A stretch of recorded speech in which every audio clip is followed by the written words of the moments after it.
until it kind of blew up in his face to a comrade that many people know here who used to live in Phoenix. And he disappeared for 2 years, and then he's back. And now he's an elder, and everyone wants to listen to what this motherfucker says. But because no one is around that remembers what this fucker did 2 years ago. Because 2 years ago, now those people 2 years ago are, I don't know, gentrifying various neighborhoods in central or urban areas. And they're not involved in politics. I wish some of those people had some principles and stuck to them for 2 years. Sure, Bob.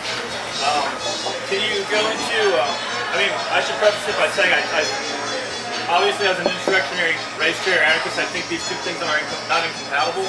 I recognize the general composition of the insurrectionary movement as it exists now and generally agree with you, although it's not exclusive. I know plenty who do focus on that pretty fanatically. But towards that, I'm curious about your answer to the question of the difference between building a movement and building an organization. I think any movement requires organizations. And I can't think of a movement in American history, or that's what I know better but I can't think of a movement that didn't have its organizations. And so I believe that any movement is going to require organizations.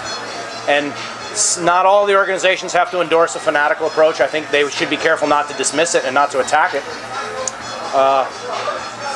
So I guess that's the short answer is that we need organizations as well as in order to build movements. And I think movements emerge.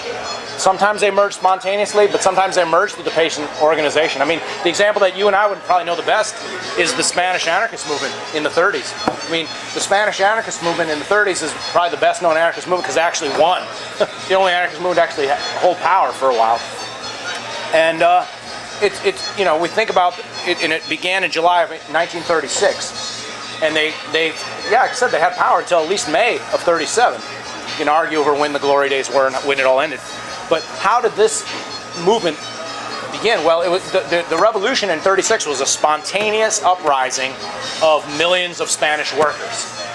No one said, okay, the revolution begins now, let's do it. Or no one twittered each other, say, Tuesday, revolution, be there. Right? None of that shit happened. There was no planning.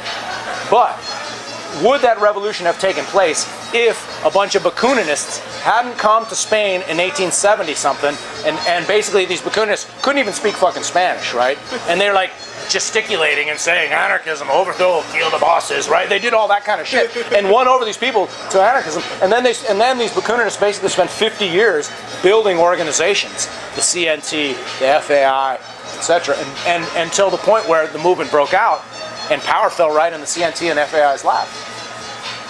So that movement movements are always spontaneous, always exceed the boundaries of any organization, but they never exist and they never succeed without organizations. And of course, that produces all kinds of contradictions, and that organizations become, they ossify, they centralize power, all the things that we are concerned with. But I think these are problems we have to deal with rather than we can't dismiss organizations. Sure. I had two questions. First one is, I'm just curious, were you influenced by Sam Harris at all with his discussion on extremists and the role of the moderates? I think Sam Harris is full of shit, basically. Because it hit on a similar chord as him about letting moderates throw out problems in society, perhaps. Yeah, but it's oh, I'm sorry. Go ahead. I'm sorry. So anyway, second question. I'm curious to more about this definition of a constituency and critique in particular the ELF and the ALF, because it seems like, on one hand, you point out that, like John Brown said, that you want people that were very motivated to be what I would assume to be a constituency for the abolitionist movement. But yet, you critique the ELF as not working towards building a constituency. But yet, to me, they seem to be building a constituency, albeit one that might not be hierarchical or organizational in a sense. So, you can speak to that. And is the idea behind fanaticism, if it's to build a constituency, then what role is it to make these moments that you're speaking of to sort of shock the consciousness of the mainstream society? So to me, it seems like spectacle posting or creating a scenario where causing people to rethink and create some cognitive dissonance. So it seems like what's more important is it to build a constituency and how I still don't understand how the real is building a constituency. And And how does that relate to those moments where you're talking about fanaticism, like bursting the bubble and causing people to reassess the situation? Right. These are great questions. First of all, Sam Harris, folks don't know him. He's a guy who's basically one of the kind of the wave of atheist books on atheism that have come out. Sam Harris is one of the main authors and I think a lot of this stuff on atheism, the anti-Christian and the anti-religious wave. Well, I mean, their basic charge is they have to argue that all religion is extremist, and maybe there's some logic to it. I mean, what Christianity says is you should love God absolutely, without any expectation of reward. If you love God because you think you'll go to heaven, that's the wrong reason to love God, right? You're supposed to love God because God is awesome, and that's why you should love God. So I can see there's some logic, but that doesn't lead. But the fact that billions of people believe in some kind of deity and don't do any kind of political action really refutes his argument. And I think his argument really is based on a lot of what scholars call Orientalism, like a lot of Western bias against and misunderstanding of Islam in particular, that I think really undercuts the validity of a lot of what Harris argues. And the question about doesn't the ELF build a constituency, I think, is a great question. It seems to me that what the ELF does is the ELF inspires other people to maybe do stuff. So when the main cell that did a lot of the damage in the western United States, including the destruction at Vail and stuff, they inspired people in Long Island to wreck some shit up and things like that. It can inspire some copycats. Just like someone who shoots an abortion provider can inspire copycat actions. It can also inspire people like, I love the ELF, I'm going to read their newspapers, I'm going to read the stuff, I'm going to get involved in politics. So it can inspire people and it can build copycats. But that's different from building a base. That's different from building a movement of people who are willing to go out and talk to other people, a movement that is willing to recruit and to bring people into their fold and to train them and to teach them and to build them in. The ELF cannot do that. It just cannot do it. I mean, they don't even have a freaking website. I mean, their website is, they kind of do, and then it goes away, and then it comes up and goes away. I mean, I don't see that as building a constituency, and that they occasionally a cell will be created, but they do not build a base. In what sense have they built a larger? If they increase the size of the radical environmental movement, I'm not sure that you can make an argument that they've done a better job than just typical anarchist propaganda could have done.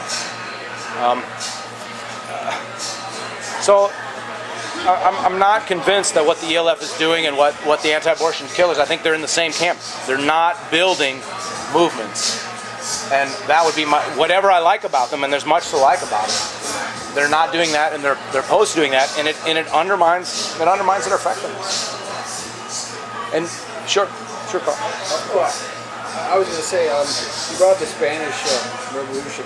Sometimes taking direct action and building a constituency are at odds with each other. And in particular, there's a lot of flaws that happened during the Spanish Revolution.